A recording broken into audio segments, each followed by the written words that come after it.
राज्यातील भूमिहीन शेतकरी, अल्पभूधारक शेतकरी, महिला बचत गटच्या सदस्या, दिव्यांग व्यक्ती या सर्वांच्यासाठी महाराष्ट्र शासनाने मुख्यमंत्री ग्रामीण पशुधन उद्योजकता योजना कार्यान्वित केलेली आहे।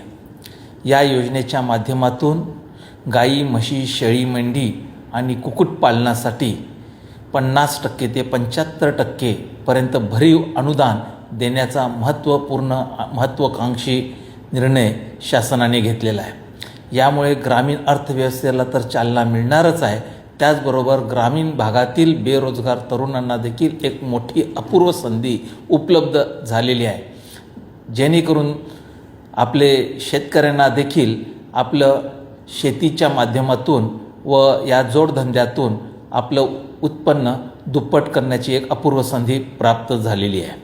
तर या योजनेचा जास्तीत जास्त नागरिकांनी लाभ घेऊन आपली ही प्राप्त झालेली सुवर्ण संधी कोणत्याही परिस्थितीमध्ये न दवडता आजच प्राप्त करून घेण्यासाठी कार्यान्वित व्हावं, असं मी आयुक्त पशुसंवर्धन म्हणून सर्व नागरिकांना, विशेषतः शेतकऱ्यांना आणि महिला बचत गटाच्या सदस्यांना मी आवाहन करीत आहे।